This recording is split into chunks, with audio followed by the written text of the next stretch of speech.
my date tonight, Jonesy. So I know I'll look good. Let's see if we can get this going, folks. For those of you that don't know me, I'm Dale Marshall. In the 90s, I was one of Vic's second favorite catcher. That didn't last long.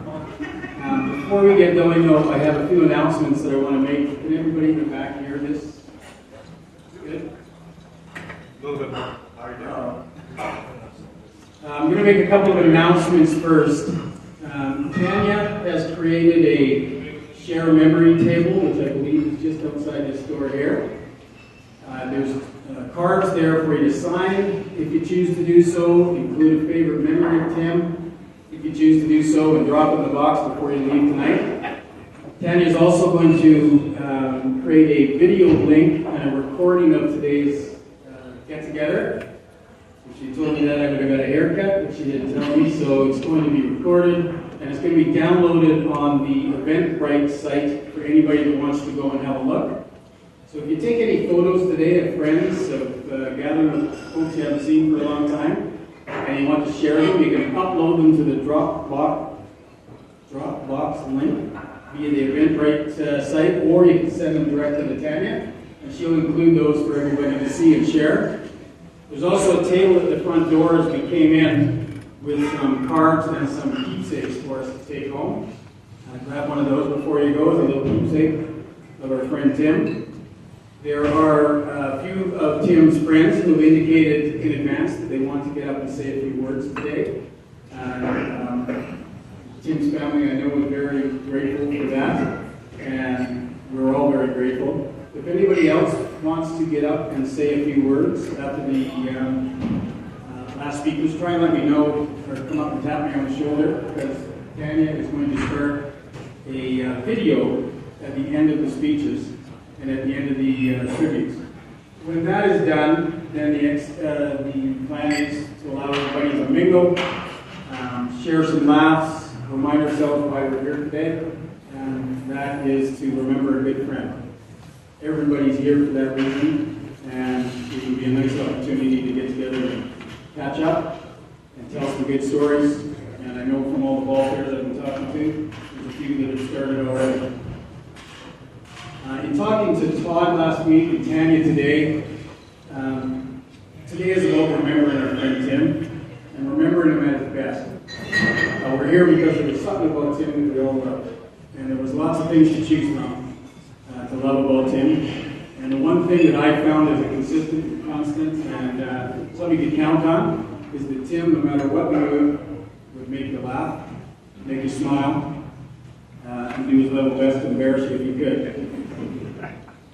I want to start by extending thanks on behalf of Tim's family, especially his parents, Linda and Vic, his wife Tanya, and his sister and brother Jennifer and Todd, along with their nieces, nephews, brothers and sisters, sister-in-law that are here today. I know that it'll mean a lot to them to see so many people here. Tanya has asked me to share this with you, and I'll do that before we get going. She says, I would like to thank you all for being here to celebrate Tim today. I would like to express my deepest appreciation to those of you who provided extraordinary support. You showed an incredible amount of kindness, generosity, and we are also incredibly grateful for everything you did for us. It's a testament to the relationships that Tim had, how deeply he was loved. It was amazing to witness and to be a part of. Thank you so very much. Thank you, Tanya.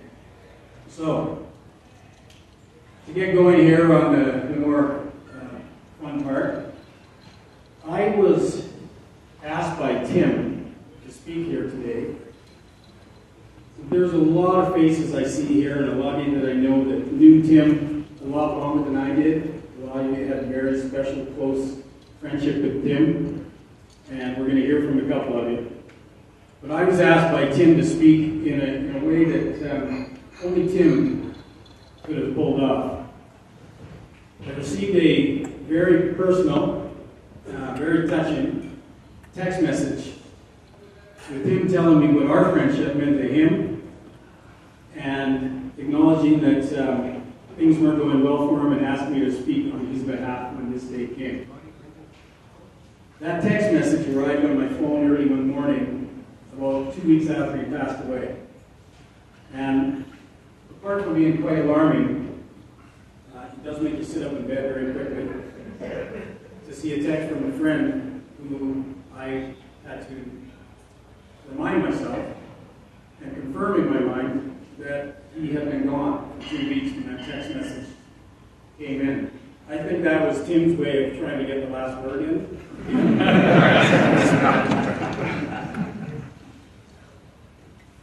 But given our relationship, he should have known better, because here I am today. And to say it's an honor to speak for a friend, any friend, but a friend like Tim, is an understatement. Imagine it's, at least as far as speaking on behalf of people, speaking for Tim. I think it's like being asked to make love to the Queen. That would be an honor too, but I wish it was somebody else.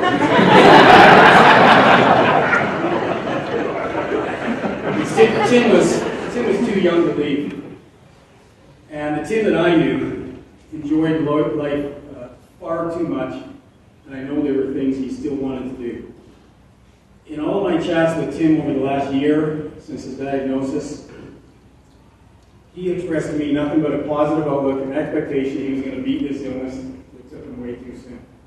Every single time I talked to him, there was something positive to say coming from Tim. I saw him at the golf course with Trevor Kern many times, and he would always come up to me and, "Hey Marsh, how's it going? I'm doing great. I'm going to beat this. I shot 78 today. What'd you shoot?" I know that one of his proudest moments was in May of 2020, marrying Tanya, and I know that because he sent me a very touching video and told me how happy he was and how happy she made him feel.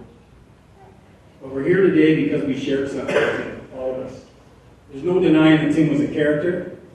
He was a competitor.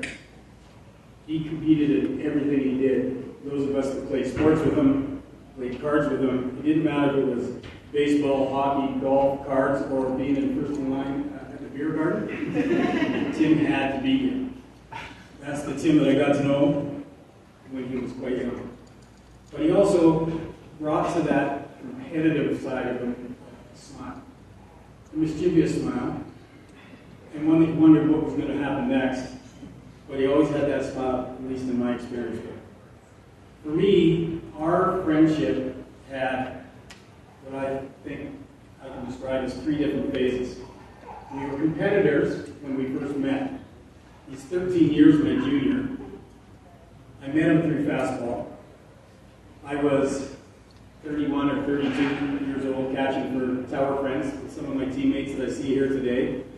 Tim was 18, 19, or 20 years old, catching, I believe, from Money Mart at the time, with Bob Holness and Hart Sr. coaching him, and a bunch of his teammates from those old days are here today. And that's how I met him, was on the ball field. Both of us catchers, both of us loving our role behind the plate. But let's not kid each other. Tim was an annoying little prick. but he was always fun about it, and he tried to dig me as best he could. He was always trying to get under my skin, but even then, with a smile on his face and a sense of humor, and it made it really hard for me not to like this kid. He maintained that competitive spirit, and he maintained that fun throughout those years that we competed against each other. He and I enjoyed a lot of things about catching. And I don't know if he picked it up from me or if he came by it naturally, but some of the guys here might tell you that I had a habit of being a very friendly catcher. I used to like to talk to the batters all the time when they were at bat. Some guys didn't like it. Tim thrived with it. He didn't love it at all. He didn't have the intended effect that I wanted it to, which was to throw off his concentration because the kid could hit. It never stopped him, and he did the same thing when I came up to bat. And we had a fun relationship with him as a young kid just coming into the league, me as one of the older guys in the twilight years, so to speak. And that relationship was pretty special.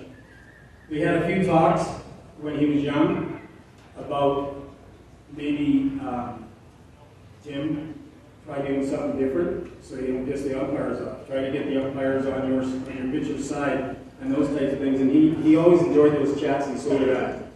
We eventually, for a short period of time, became teammates. Tim came over to play with us with Sawyers, with his brother Todd. He joined us with some of the other young guys that he had played junior with, John Bishop and Plank and others. And in the early 90s, we played together. And we had a really special group of younger guys and older guys. And for a while, we shared our catching duties for a season or two. And we continued, despite that rivalry, to push each other and help each other and enjoy the competition between us while we remained good teammates. He was still pretty young, and he went to play with another team for a couple of years, and then came back when we were Sawyer Basketball Club. Mark Mackworth coaching us. Mark's here today. And we won. It was my last year of senior b-ball. It was 1995. Timmy did what he had been trying to do for about 6 years, and he finally pushed me out from behind the plate over to first base. Never forgiven Mac for that. But we made it work, and I enjoyed not getting beat up every day, and let the young guy do it.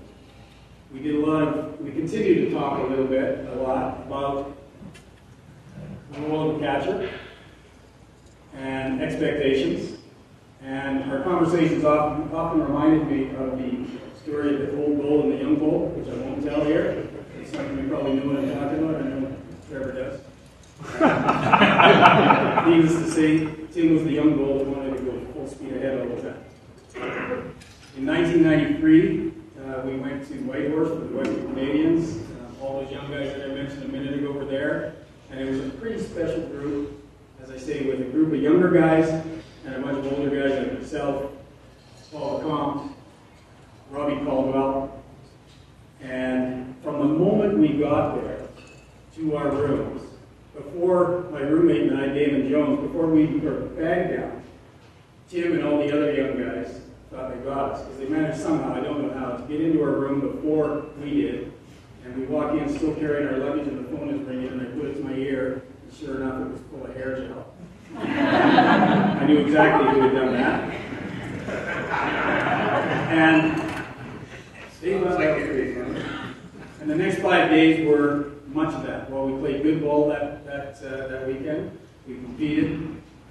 We had fun, but it didn't detract for a moment the fact that the next practical joke is going to be on you, and keep your head up.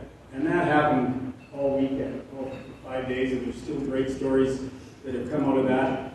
And that's when Tim learned, I think, that I do get the last word. And if you want to hear that story, you're going to have to buy me a beer later. The third phase of our friendship, after I had quit playing that level, I went to start playing Masters and competitors again, but still friends. And the third phase of our friendship was our post-ball playing days, or at least mine. We all know that Tim had his struggles, and who amongst us hasn't? Tim and I spent a lot of time talking after a long hiatus of not seeing each other. We spent time together talking about family, life, and some of the things that are more important to us, and should be more important. I know from the text that he sent me that arrived after he had passed away, that there were things that he wished he had said to his friends and his family, but never got the courage or the time to do so. And I've talked to Todd about some of those messages, and I know that Tim learned a lot from those years, which is what we all hope we do from our struggles.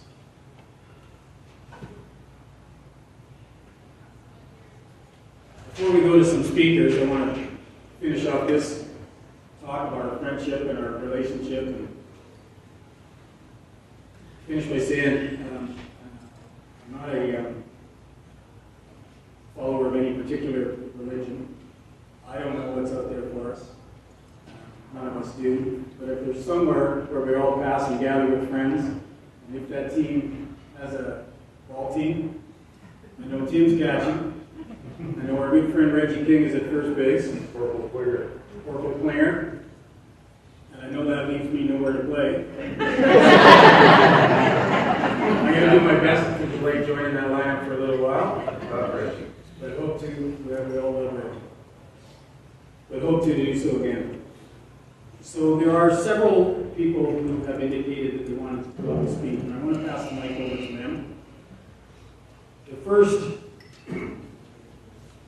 speaker may look a lot like me. Lee, where are you? Where's Blanker? Hey. All right. You want me to read this for you, buddy? Okay. Lee has given me this and asked me to share it with you because I know that Lee is one of Timmy's lifelong friends. And I know how tough this is for him. We've had lots of conversations about it. And Lee says this: I met Timmy and Todd when I was 8 years old on the street hockey circuit of Redwood Bay. We would play till it was pitch black every day, or till Timmy slashed Todd in the shins for the 10th time, and repeated warnings of the consequences. Those consequences would be administered should he fail to heed the warning, and Todd didn't get it. After that, the chase was on and it was time to go home, I guess. Timmy was fast when he needed to be. That would be all forgotten and we'd do it again the next day and the day after that. Timmy and I went to New Zealand together. We were roommates.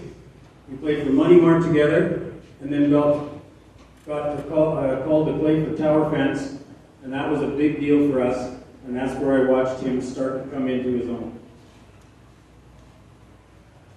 Learning from the veteran guys on Tower Fence on how to act on the ball field and more so off the ball field. I was Timmy's biggest fan. He was one kind of a character. He was a one-of-a-kind character. I loved him like a brother. I miss him a lot. And I know everybody here does. Thanks, Lee. We have a few of Tim's work buddies that have indicated they wanted to come up and speak. And in no particular order, Aaron. Aaron here?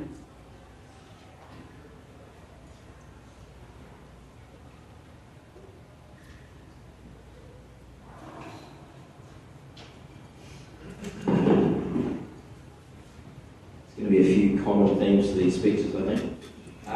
As you said, my name's Aaron. Tim knew me as Barney. I met Tim at Park Johnson when he first started. At first they worked together. We had a 4-hour round trip to a job site, so needless to say we got to know each other pretty well and remained close ever since. I guess what I want to say about Tim today and what I admired and learned from him was no matter what he did, he threw everything into, like 150%. Maybe that was because of the competitiveness that we've already heard about, his dedication, just the passion for new challenges. For me, it started with squash. We started going having friendly games at Royal Roads. Things started off pretty even, really bad, and then next thing Tim turned up with his own racket, and he had a pretty good backhand on him, and then it was 9-round fitness. There's quite a few phases I've got here. Then it was 9-round fitness, and he had to go every day and try and win the weekly challenge. And also Snapchat everybody and challenge everyone and show us high school to everybody. And just a side note, with all this effort and dedication in sport, and I guess the ball guys will know this and the log guys will know this better than me, Tim couldn't run fast if his life depended on it. Although maybe younger. I mean, his top speed was a leisurely jog for the most of us. That's probably why he learned to hit the ball so hard. At some stage, Tim got into conspiracies pretty deep. And to be honest, I'm going to keep an eye out for the tunnels that are in New Zealand where the kidnappers live. My kids might get swiped by a few of those.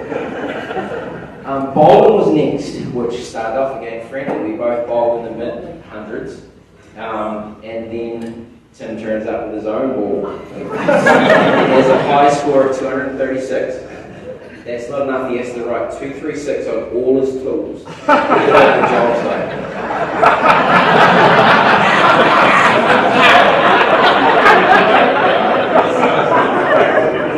He didn't even have his name on his tools, but he did throw everything into his work as well. Was always keen to learn and chat with absolutely everybody on site. Next was his bucket plant. You know, he had the Lowe's buckets full of plants, which was pretty awesome. Tim always threw everything he had into his friendships as well. I'm terrible at taking compliments and would rather make fun of my friends as a term of endearment, but Tim had a way of pumping people up. He would just send random texts out of the blue with nice words and give them the most honest feedback. Like he'd always say, "Nope, can't do that." And that was pretty good advice. He'd also bend over backwards for his friends. You know, really get a shirt off his back for everybody. And there's also people in this room I've never met. But Tim always talked about his friends so passionately and proudly of their accomplishments. I don't even know real names. I just know the nieces, the Log Boys, the Victoria Ponds guy, Holy Hummus guy, the Green guy. The list goes on. I have no idea every name. But he would talk relentlessly about what you guys have done and what you mean to him. And then came the one that he was most proud of, Tanya. We knew he liked you when he started going spin class dates. I still remember when Tanya moved in and I asked him how things were going. And Tim was like, "It's amazing. She set up a garbage pickup for every week. They come get a garbage pickup." I guess Tim had a weekly garbage bring schedule for Tanya. I think I can speak for everyone when I say, Tanya, you are amazing, and not just because of your garbage pickup schedule. Obviously, everyone in this room would prefer Tim be here with us today, but you know, if there's a meaning to all this, an objective is to leave a lasting impression, build people up, and make people feel pretty good about themselves, and also live in people's memories. Like I've talked to a lot of people here, and they think about him almost daily. I think Tim nailed it. Thanks.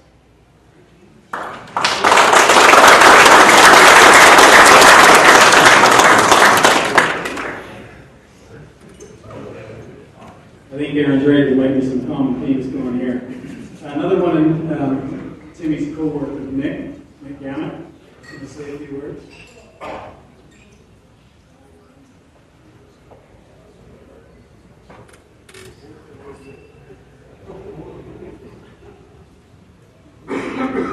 Good evening.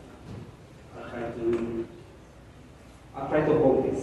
I prepare something, but pardon my accent. Is some last bit? No. I think it's small.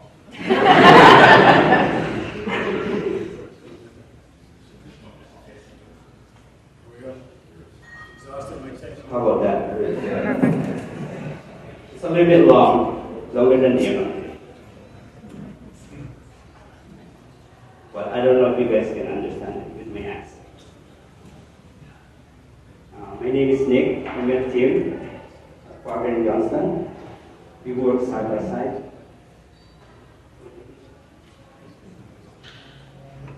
Sometimes not even noticing time. Sarah said, yes, a guy fun to be with. Even though work is hard, time just goes by with Tim. And we most of the time argue about everything.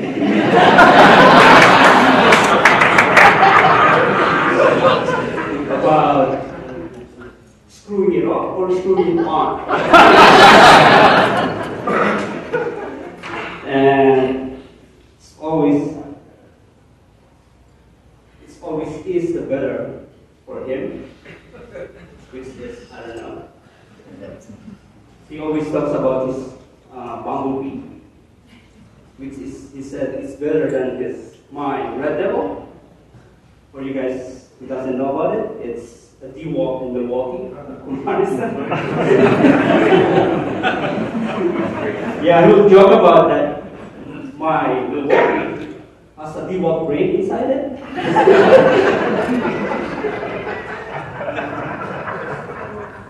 there's one thing that Tim and I agree on, which is sport. We talk about everything, golf, basketball, and blue jays. This is a big blue jays fan. Play by play, we exchange notes about everything, about JD's Josh Donaldson play, third base, his defense, Joey Butt's bat flips, double QB, home run, the list goes on.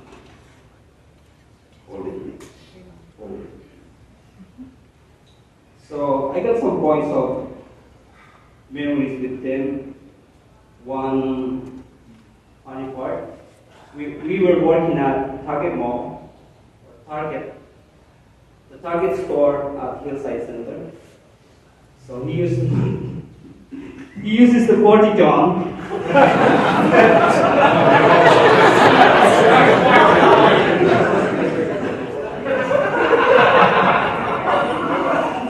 He uses the 40 John in the morning.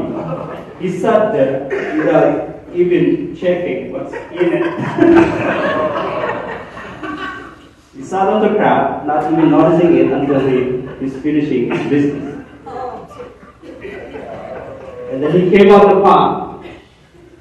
He came out the John talking about asking the guys around, did I stand?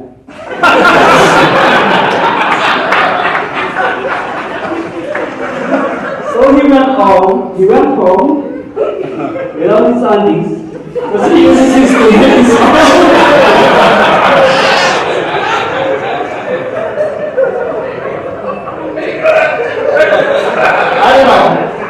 I don't know if I'm making it, because it's the what Tim says.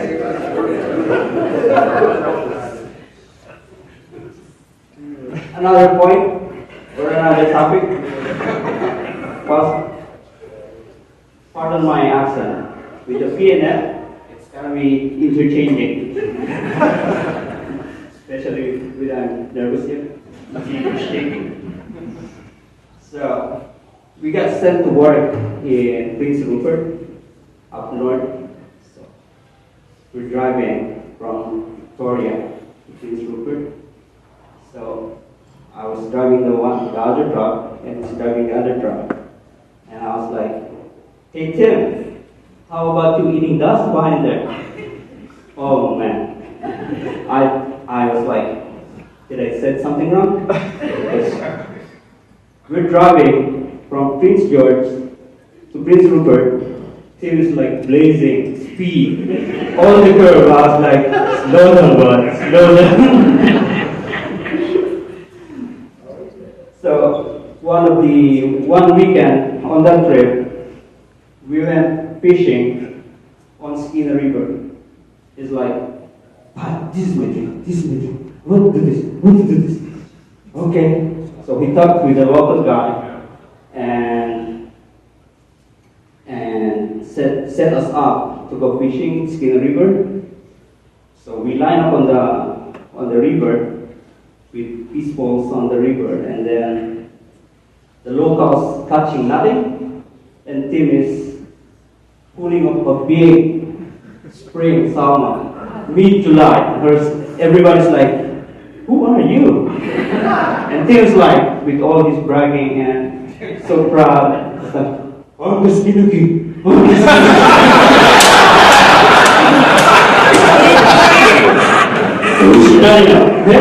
the Skinner King. Man is right. All the locals catching nothing, and Tim is catching the big fish. Can we take it too long? No, it's hilarious. There's a lot, but I'm just picking up some of the best. So, and there's another one. Good. So, me and a friend went for a drive from Victoria to Edmonton. So, we kind of staged our drive from Victoria to Kamloops. We stayed there for a night. The next morning, I was filling up the truck in one of the gas stations there, and right across that gas station is a Tim Hortons. It's a Chevron gas station, I remember. And then there's a bunch of guys with him talking on at Tim Hortons door so loud you cannot miss that it's Tim with his baseball gesture. It's like,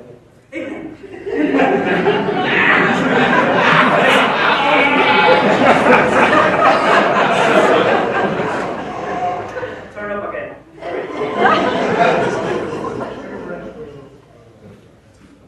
I did again. So it's like that. So I was like, no way, no way. And then after filling up, parked the truck, and then I saw them walking towards me, and there's no way it's them. I was like, hey, the fuck, man, what are you doing here? And his buddies doesn't know me. Who's this stupid guy that's talking Tim shit like that? And he came around, said, exchanged pleasantries, at our destinations. So that was Tim. You can tell that it's Tim, even in a bar.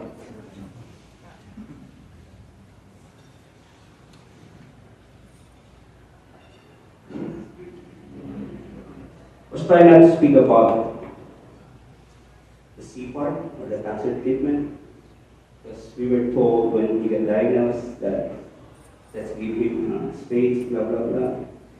So we did that, we gave him that. But Tim and my wife met at the cancer clinic.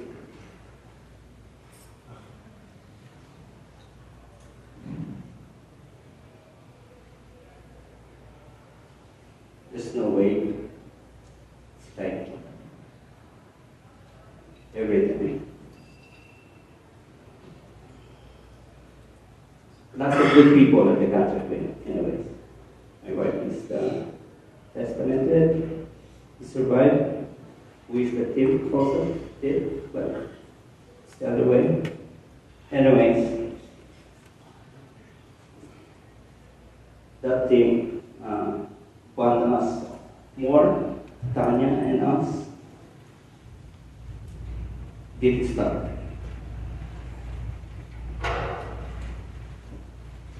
So I'm finishing this with a little bit. It's a song, but I'm gonna try to read it because my voice is like cracking right now. Damn you. All the planes we flew. It's the PNF interchange. Sorry about that. Good things we've been through. But I'll be standing here talking to you.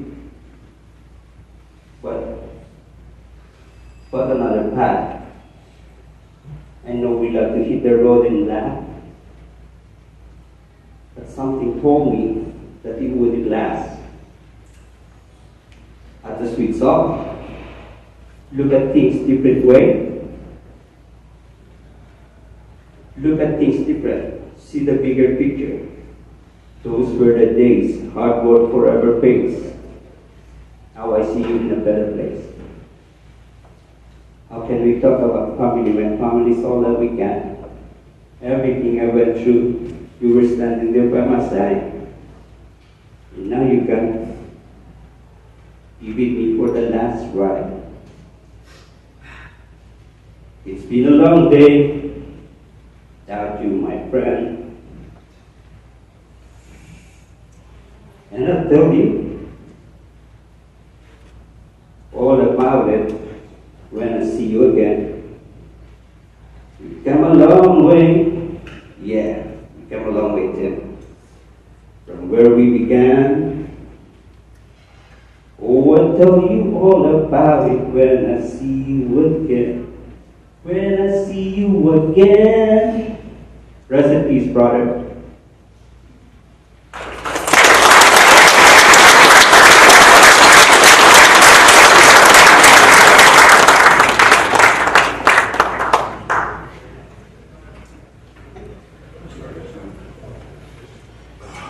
Where's Mike? This Mike. Mike Greenwood. Another one of Tim's friends from work. He's going to come up and say a few words.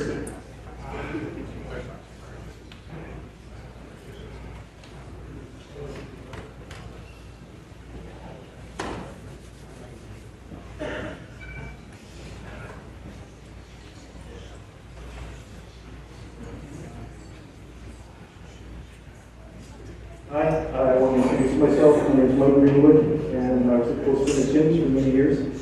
I met Tim in 2003 at the city of Colwood, and amazingly, even though me and Tim were the same age and both athletes and grew up in the same city, we had never met before. I can't tell you how many times me and Tim would go somewhere around town, and he'd try to introduce me to one of his buddies that I'd known for 30 years, so it's amazing how our lives completely overlap without meeting each other.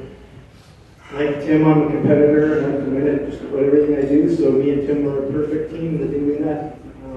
We hit it off in every way. We golfed, we fished, we loved our Canuck trips, World Junior. We loved to have a UFC fight night and then play poker until the early morning. It's not hard for me to think about Tim because a lot of my best memories of my life are with him. Tim introduced me to the world of saltwater fishing, and I can honestly say if I hadn't met Tim, a lot of my memories I wouldn't have. One of the memories I hear everyone say that Tim liked to get the best and get under skin, and not too many times you get one on Timmy Boy, but he loved me telling the story. One of the trips that Tim took me to Port Renfrew, and me and Pat ended up being on one of the boats, and we truly had one of the most incredible days ever on the ocean. We caught 30-pound salmon, halibut, we had crab, and what I learned is there's a lot of stress of captaining a boat, and Tim really did a good job. He took pride in being good and putting us on fish, and we had one of those dream days, and you know, the stress of gearing up for a trip and packing everything and everything going down perfect.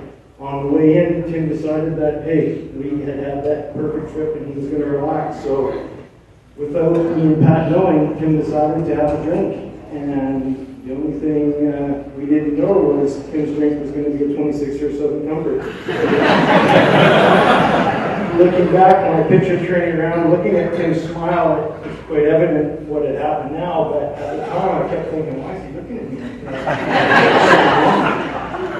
Soon me and Pat realized, uh-oh, we better take over this boat, Tim needs a break. So we let him have a break from being the skipper and let Tim enjoy rightfully so what he should enjoy. He put us on an incredible trip. Tim was so happy picking up fish and showing everyone, hey, look at this fish. Looking strong.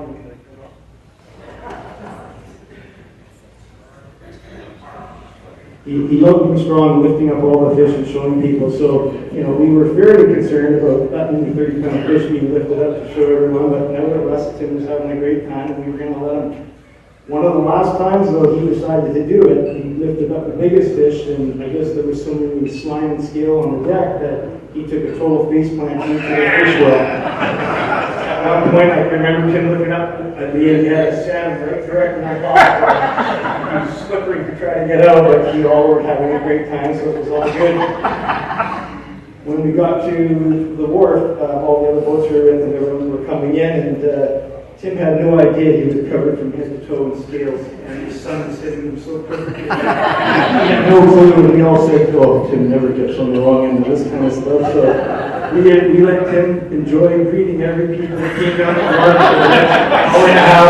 Oh, should be everyone, look what we got. And their faces, the picture I remember is their eyes trying to act like everything's normal. And I just pictured myself, it's a memory I think of and smile all the time. And as I said, we had a 3-day fishing trip that was one of those memories you could never replace. And I've just had endless great times with Tim. And I truly am lucky to meet him. And I can see how many wonderful friends he has. And he's a lucky guy. And I continue to think of the great times we had together. And it's really not that hard because so many little things trigger a memory of me and Tim, and I really miss him, and I'm really glad I was able to say a couple words.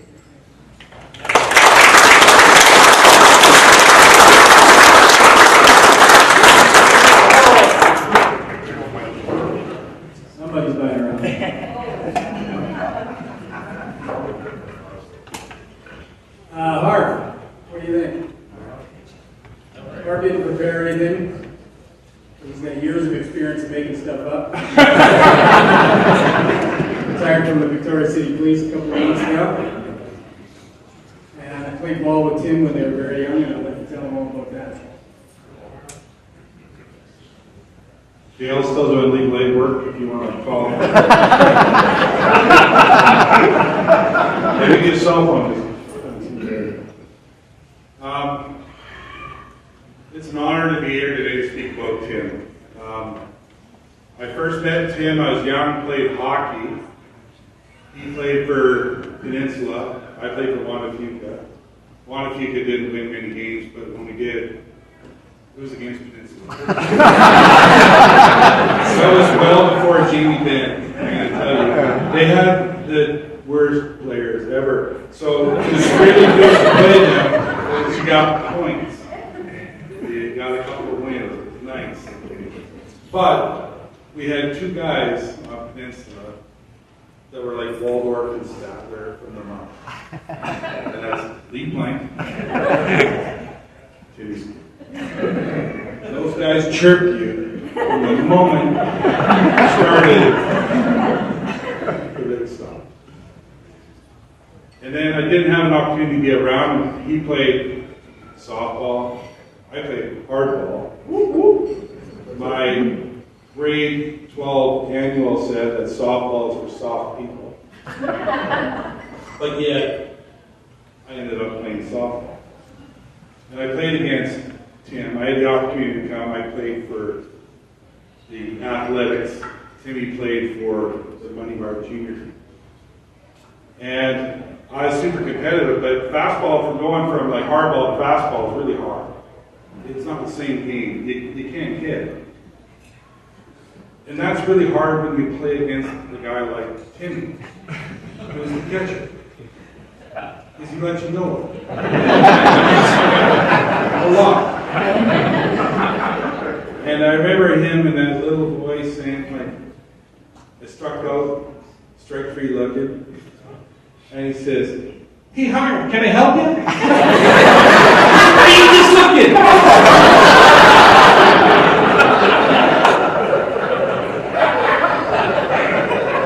He was the worst guy to play against. He rattled me more. There was, like, when I played RAP later, there was a handicapped guy that always yelled at me, "Why don't you hit like your father?"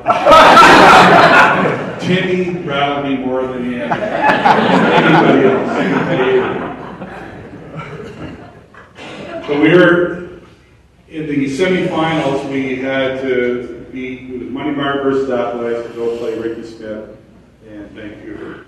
And Tim hits a bullet, we're in Prince George, off the left field wall. And Tim is the fastest guy I ever met, who never went anywhere. And his body is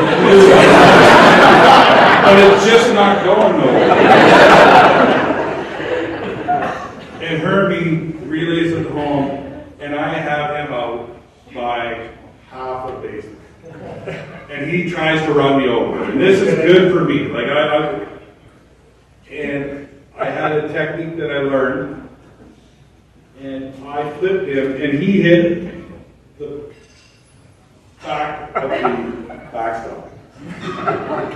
And I was pretty competitive, and I ran back to him, and I went, "You're fucking out." And my mother-in-law at the time, super religious, is right behind him. But he was fucking.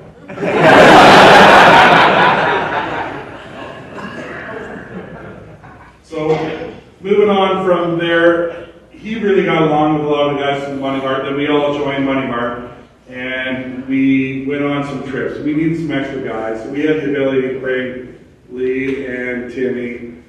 We went to a tournament in Kelowna. Remember it well.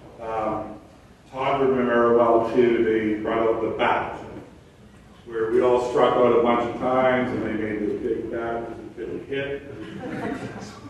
But Timmy and I were the two catchers on that trip, and fastball, like, catching's a lot. Like, you're getting beat up all the time. You're the most hurt guy, but in the trainer tent is usually going to be filled with outfielders. And PHs and the super soft dudes, right? Sorry, but all a catcher wants in this world is a pool. And my dad ran the team, and my dad is the cheapest man alive. And he would always get us into these 2-star places. They marginally had a pool, but the pool that we got into, it closed. We finished our game at 9 o'clock and it was closed. And all Timmy and I wanted to do was go for a swim. There was a girl at the front counter. She's like, it's closed. I'm like, it's got to be open. we're catching. We need our pools. And she wouldn't open it. I was like, I don't know what to do. I got to barter a little bit. I'm like, you got a video of the pool, right? She goes, yes. Well, you can see that we're in there, we're fine. Yes. What about if we just be naked and you watch us? It's a long shot. She goes, okay. So Timmy all of a sudden becomes Magic Mike.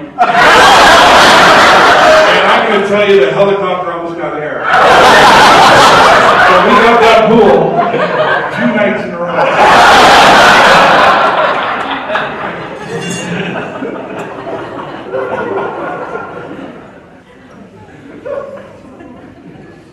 Finish. It's the thing that Pat Walsh just said. Said like, Tim always made people smile. And he did. He was making fun of you, he was making fun of somebody else, or he made fun of himself. Rarely. But when he did, it was really good. And speaking from the ball community, he was a guy that did cherish. He was a character. He did love. He was. I never knew him as a Skeena King, but fuck, I wish I knew him. Thanks for letting me speak about Timmy.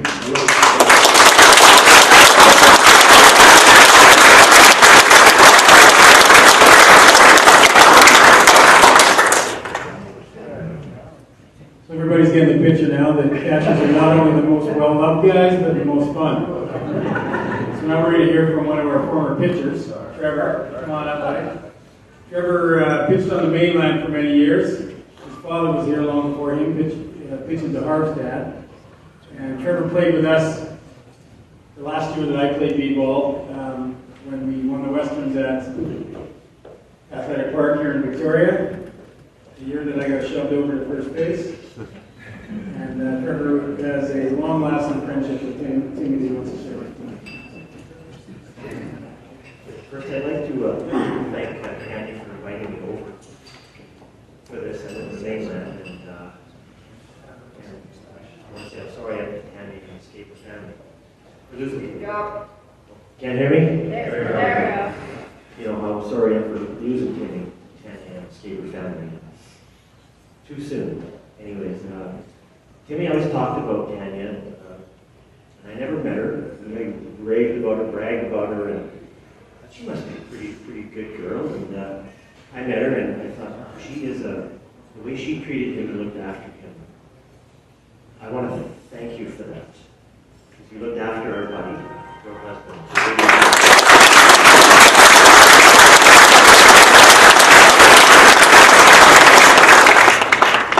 Your kind, gentle spirit really showed, and we want to thank you. Anyways, Tim and I met in the mid-90s. We played with each other. Won some big games over the years, senior A and B, and played against each other. And sometimes I gave him, but I think he got me more than I got him. You know, he'd take me deep, and you'd hear this little goofy laugh. You guys all know that little goofy laugh is little Anthony's. Oh yeah. He had his little way about him. He was a gamer. He really was a gamer. And he was a good catcher. as a pitcher, he was the kind of guy, when things were tough and getting tense, he could lighten it up. And not all guys can do that. That's a talent. He would really lighten it up. And he was good that way. And I hadn't seen him in a long time. And I came here one day, probably 10, 12 years ago, golfing. And I ran into skates. So we rekindled our friendship and we golfed. Gee, for the last 10 years, I'd call him up and get out and golf. And the last couple of years, he wasn't working. And he practiced. He built a practice area at home. And he was all in. He was all in the golf. And he got really good. Really good. And, he'd get out, he'd cheer for him, but make no mistake, he wanted to beat you. He wanted to win. And, but it was always fun. It was always fun to be with him. And he farmed a bit too, and I farmed. And we'd always talk about farming and cows and just different things. And he was just, he was a good guy to be around. Really, and all the people that came here, wow, it's great to see. Guys I haven't seen in 25, 30 years. It's too bad it takes this for everybody to get together. Life's too short. But in closing, I'll just say, I play ball with a lot of guys, I'm against a lot of guys, and I can honestly say he was one of the good ones. He really was one of the good ones to know. And everybody here, I'm sure, will agree with me. And it's an honor to speak for Timmy today. And just thank you very much. Thank you.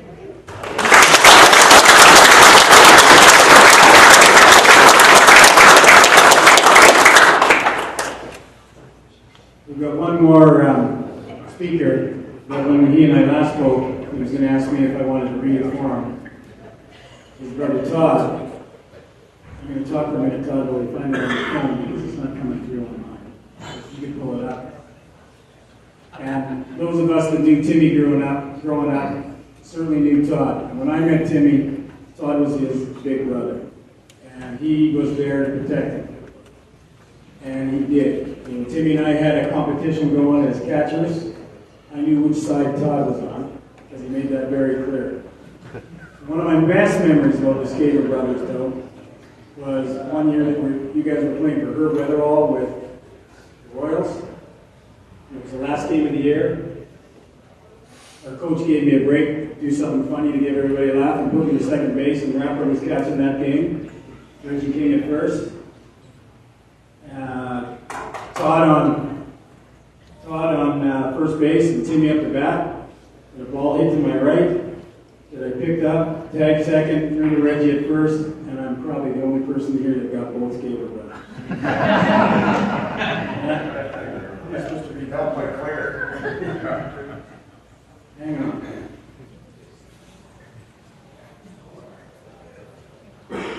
We might need somebody younger to read this done. All right. What do you say to your brother in Spirit? Hi, everyone. Thank you for all being here. When I first sat down and tried to decide what to say or write, it didn't take me long to realize there isn't the right thing, because nothing about losing a brother is right. When it comes down to it, I miss my brother. I love him, and I'm so lucky to have shared so many incredibly good times with him. For a long time, I avoided letting myself feel the raw feelings and memories, the ones that just pop up, that at one point just made me cry. Now when it happens, I don't always cry. I pause for a moment until I smile and remember how much he loved to play, work, love, and create. He loved working hard and creating. He really liked to fish. He would get these books and videos on how to catch salmon, then proceed to develop the best Uchi roll he had ever seen. Play any sport, hockey, fastball, golf. When we first started golfing, he loved to spin the ball backwards, so we figured out that by putting those sandpaper stickers on the clubs. I can still see him in my mind standing there on the putting green. He would just stand slightly in my peripheral vision. Then when I'm about to putt, and he would be making those funny clicking noises with his teeth and nose. might get a little mad when I ask him to stop and move. Whenever I remember any of these precious, wild, warm, and special moments, I then think that maybe one day I'll see you down the road and I don't cry or smile. I'm hoping that maybe it will be one of those endless summer days where you and me can go find the boys and race through hell. During my time with Tim, we were known as the Scaber brothers. Like all of us here, we will always be friends. It's a group of very special friends, all brothers, sisters, mums, dads, nieces, nephews. They're the type of friends that when required, turn into an army. What I saw of his friends during Tim's sickness was an army of love, beyond what my words are capable of explaining. The courage, love, giving, and support was so humbling. Tim showed amazing character and bravery, and when you matched it, more. My family and I want to thank you for standing by his side through all of it. It was the most courageous and loving things we had ever seen. He was the very best coming out in very good people. It's something that Tim brought out in people. Looking around this room, it's a very special feeling. I know everyone here has memories and moments they share with Tim. I know he would be very thankful that you all took the time to come and be together to share this day. It's not that the pain ever goes away, but the thoughts turn to smiles of good time. Thank you all for coming and helping us smile and heal. I know he would want us to all remember him when your friends play a game. And enjoying trying to beat each other in something, anything. We love you, Timbo. Gone way too early, but never forgot. Thanks, Daddy.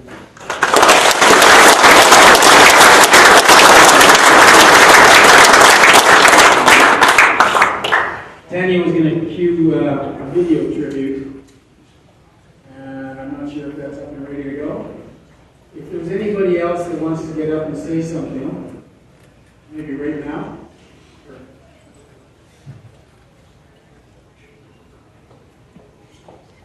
All those stories are so lovely.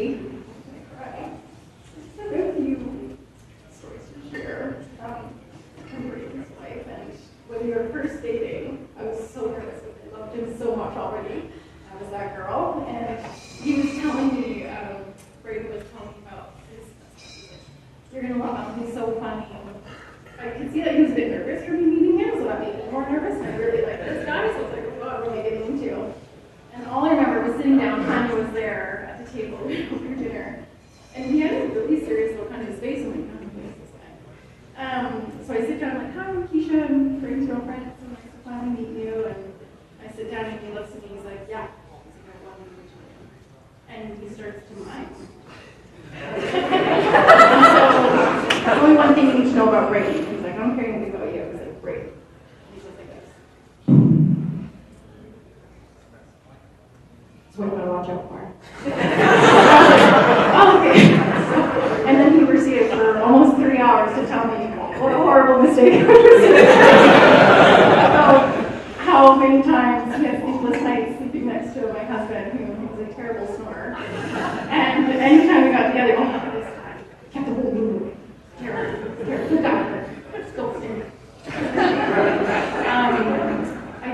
I'm so grateful for his friendship, and I feel like it was too short, like everybody here, and I felt really angry for a while. I'm sure everybody does. I work in the hospital, and so I got to see Tim. You know, it was really hard. I didn't understand why he was so happy. So always smiling. And I'll never forget. He says, I know who I want to see for the rest of my life. And he looked at Tanya, and he just said, I want the lottery.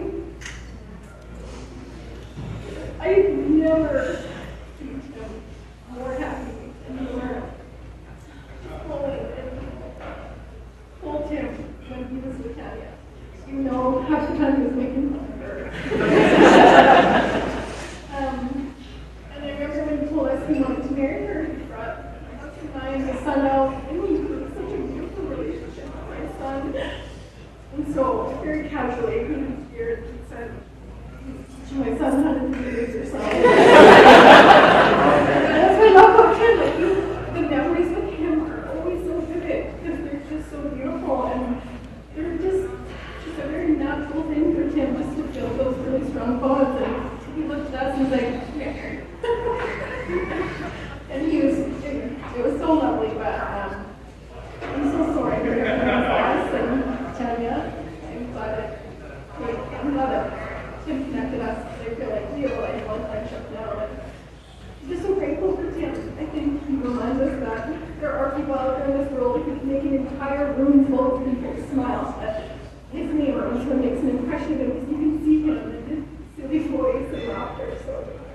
And my lovely Nick is too.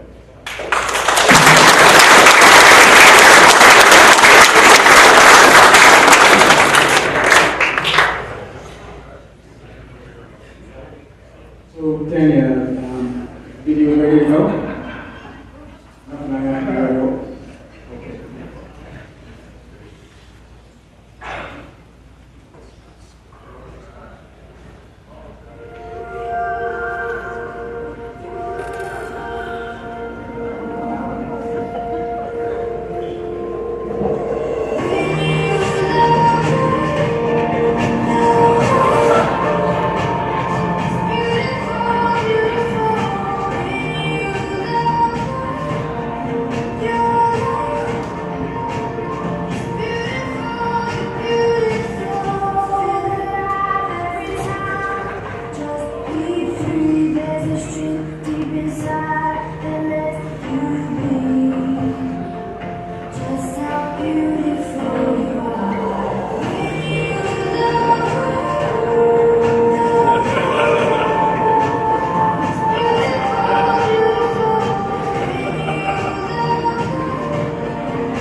Catch your breath, one day at a time.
feel far away.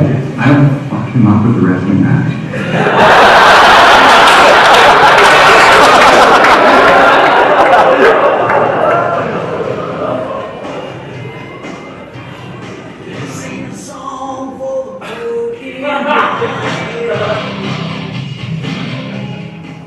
This is for the Guinness World Records. Take one. Got it. Got me? Put it out.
Perfect. Oh my God.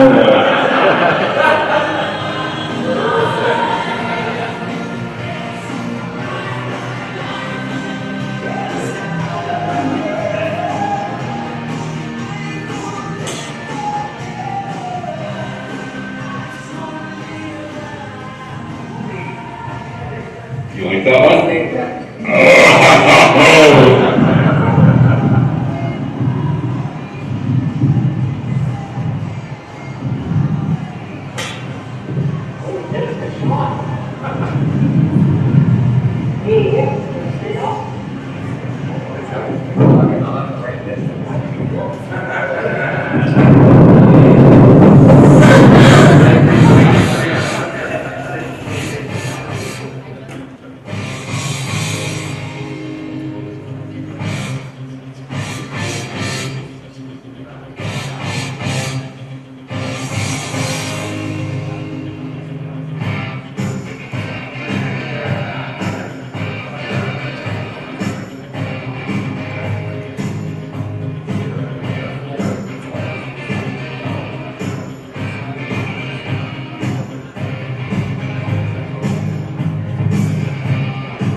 as you can see, I'm on Team Canada.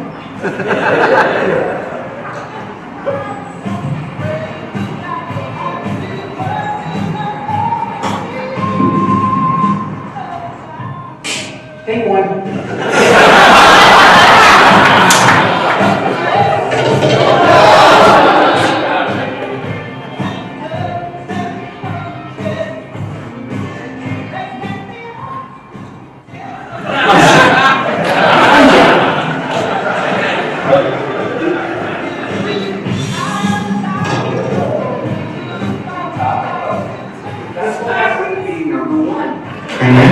Who has the biggest drive and the best shots on the golf course right now?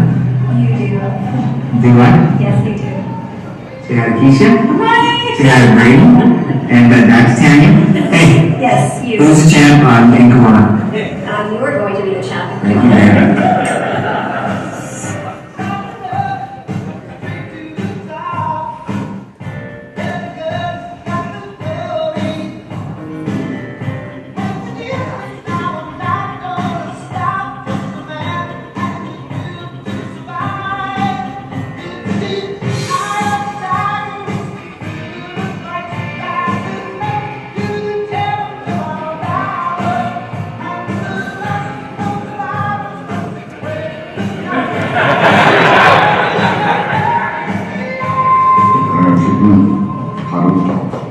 Crushing. That's it. Chip. Crush. I'm the champ.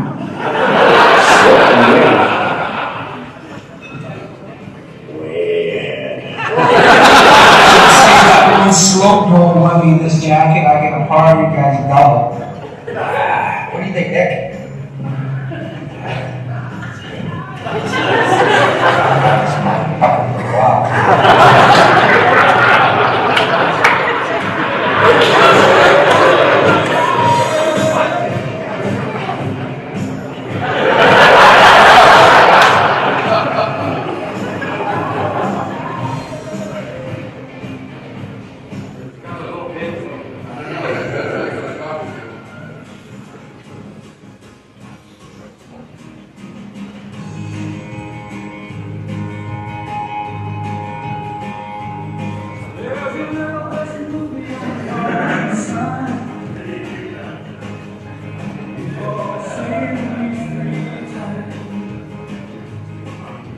Everybody's broke, Bobby's got a buck.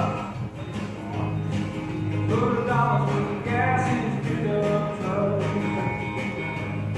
We're going 90 miles an hour down a damn road. What's us some way from road? We don't hide the moon, shoot out the lights. Small town Saturday night. Small town Saturday night.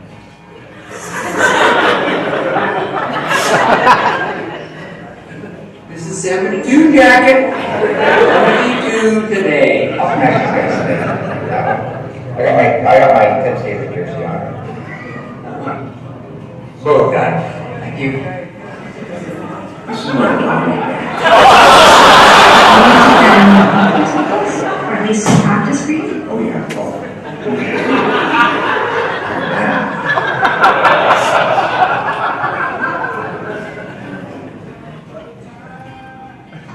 Yes!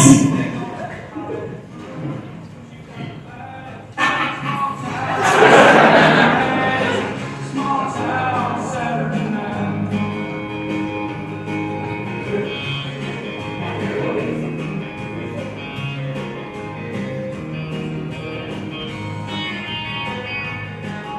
Bobby told us the world ain't round. Drops off sharp at the edge of town. Lucy, you know the world must be flat.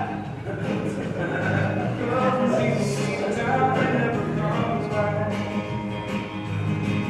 Go 9 miles an hour to the city limits and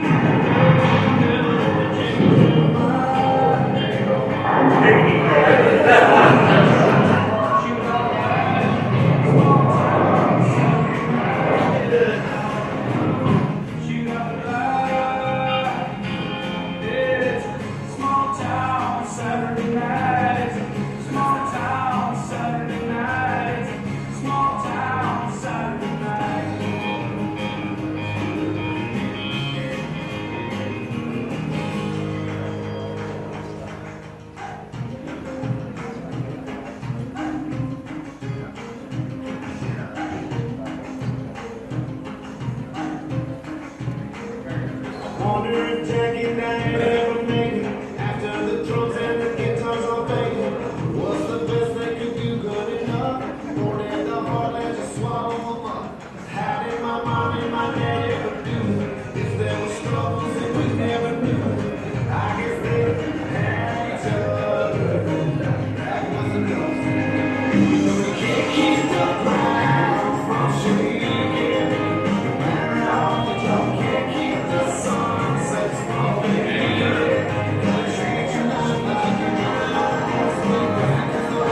We just keep walking, buddy. That's all we fucking do.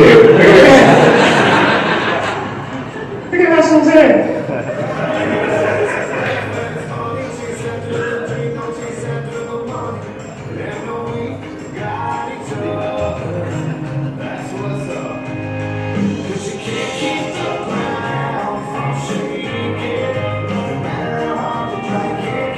So rings now, please. Oh, nice. Thank you.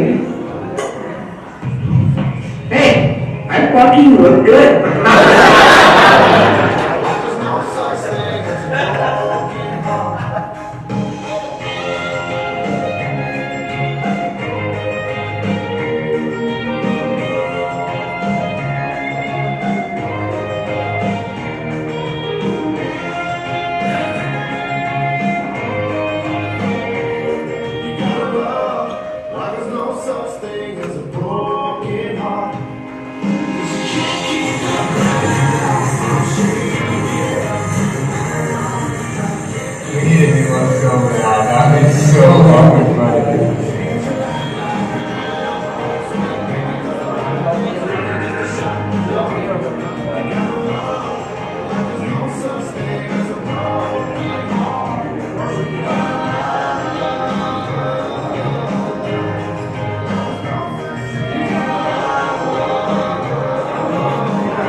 So friends, that's going to wrap up all of the more formal or less formal, however you want to describe what we've just seen and done.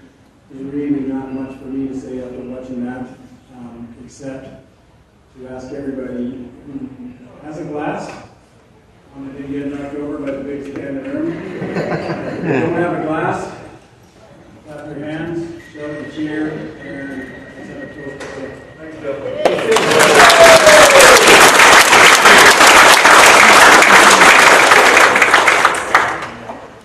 I want to thank Tim for reaching out to me and asking me to be part of this. And Tanya, Faith and Linda, Todd, and Jennifer, he's well up. And I'm going to miss him, but we love you.